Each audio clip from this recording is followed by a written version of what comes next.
Hey folks, welcome back to Canada's Boxing Channel. It's Tuesday, October the 21st, and as you can see, I'm back in Canada. Though I do have a Colorado t-shirt as a memento of our trip to the USA. Come back to very cold fall weather, but spectacularly beautiful. Though, of course, fearful that around the corner we're going to see that white stuff, which will be with us for 5 or 6 months, no doubt. Anyways, as always, to boxing. And I have to say, I read an article in the Ring magazine which really cheered me up. And it's an article that was written by Mike Coppinger. Now, it's an article that's, I think it's like 24 hours old, maybe 48 hours old. But essentially, it looks like Alexander Usyk has nixed the idea of a third fight with Tyson Fury. And I have to say, that pleases me greatly. Now, Tyson Fury has been saying at various times that, he wants to come back and he wants to, right this wrong. He wants a third fight with Usyk and stuff like that. And honestly, personally, I enjoyed the first 2 fights, especially the first one, round 9. Oh, wonderful. But my enthusiasm for a third fight just isn't there. And I don't actually think that Fury deserves a third, kick at the can, as it were. Fury retired, and if he is to tackle Alexander Usyk again, I would rather him have to work his way up, take out some other contenders. I just don't think that Tyson Fury should be bigger than boxing. I don't think that he should be able to say, okay, I'm going to take a year off or whatever it is, and then I'm going to come back and I'm going to move straight into a title fight. And quite frankly, I'm not actually picking on Tyson Fury here. It would be the same if Anthony Joshua said, oh, I'm going to come back and have another go at Usyk. I would say, no, you've got to take your turn, basically. Fair's fair, right? Well, anyhow, it appears that Alexander Usyk sees things the same way as I do, though maybe for different reasons. Alexander Usyk has said that he's looking to come back in the first half of next year. So that'll still be a long time out of the ring. And he's looking to have his first fight since he beat Daniel Dubois against the winner of this coming Saturday's fight.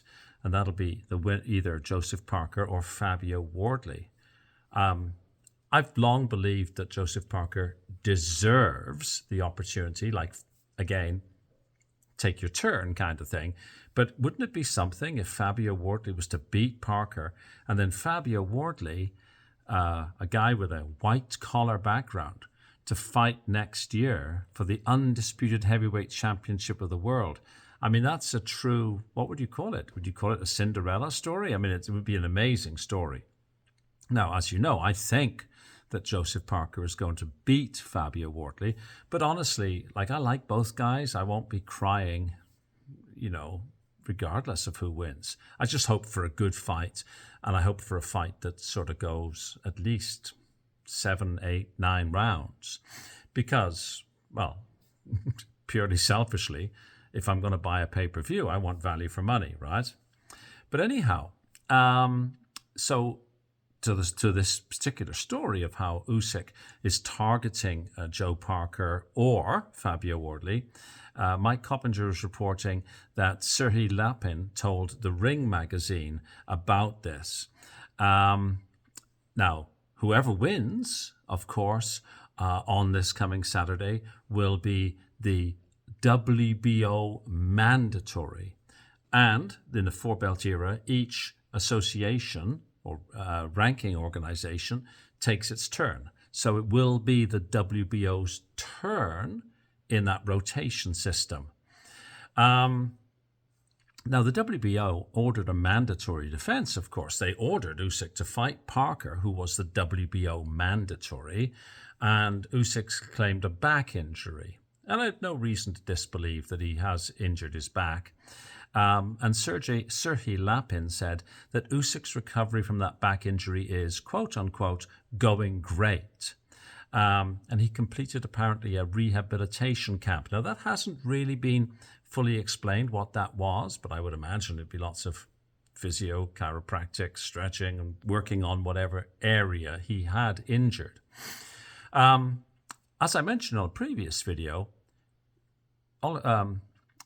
Joseph Parker could have just sat on his hands for more time, because he's already kind of, suffering from inactivity. He could have just preserved that WBO mandatory and said, okay, well, I'm just going to wait until Usyk is fit, kind of thing.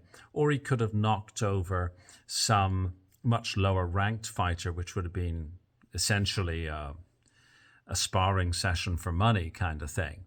But of course, he is taking on Fabio Wardley, who is a live dog, in my opinion. As we know, Fabio Wardley has that amazing Deontay Wilder-esque equalizer. So there is risk for Joseph Parker.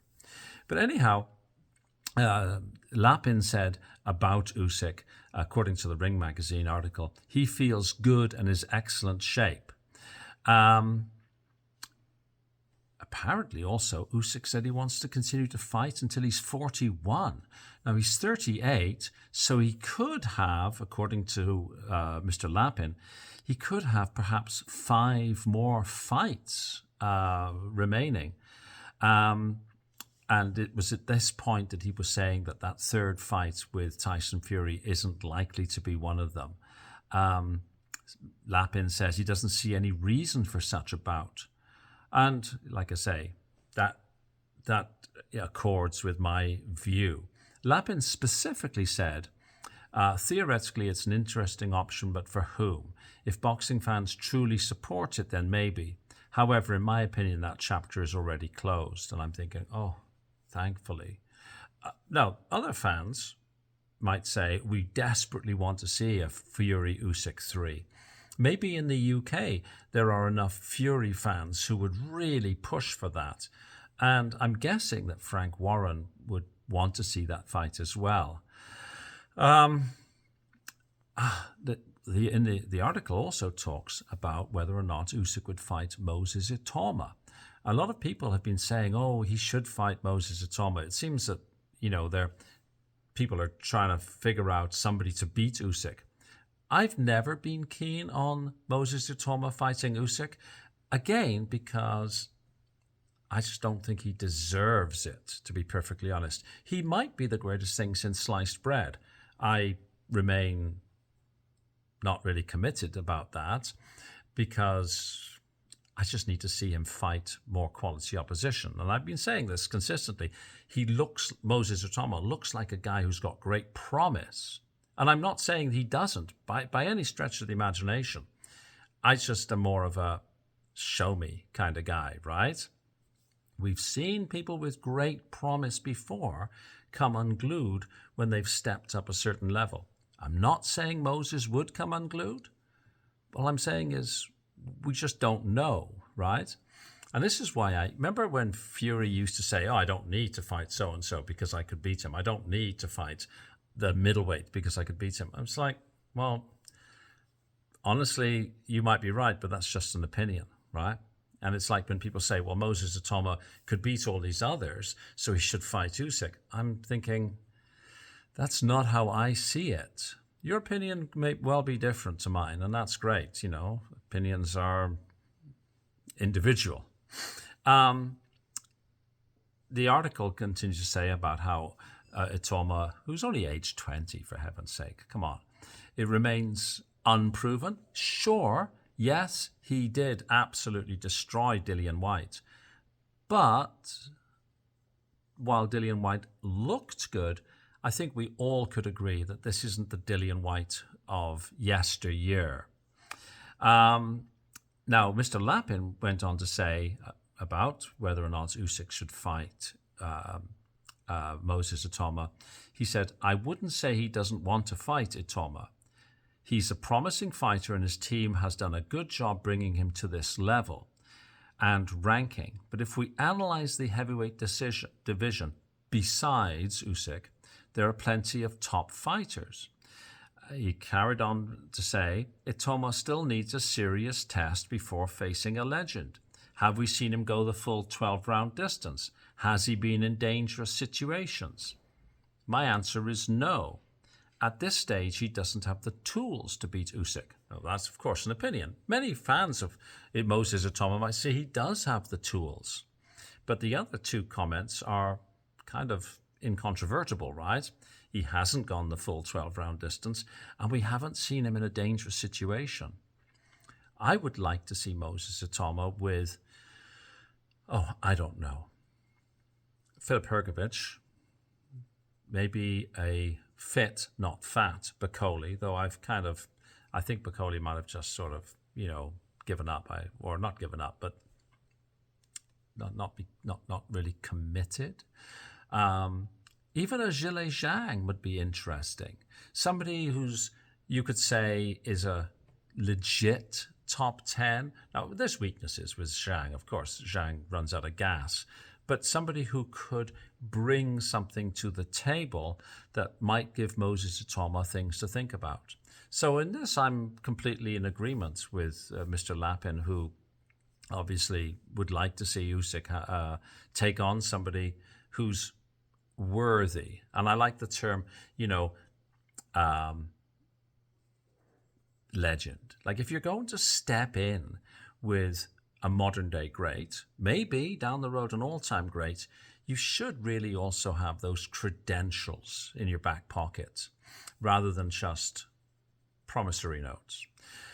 Anyways, there we go. That's my thoughts on it. I'm very happy that Fury Usyk 3 isn't immediately sort of on the table. That, to me, that just wasn't right.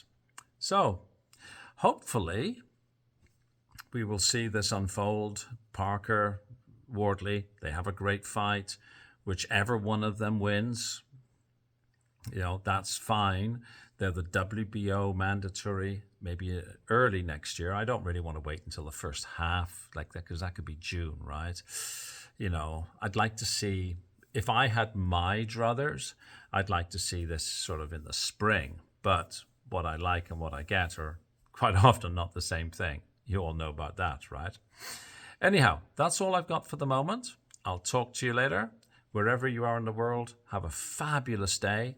And if you could, please please subscribe to the channel. And as always, I welcome your comments in the comment section.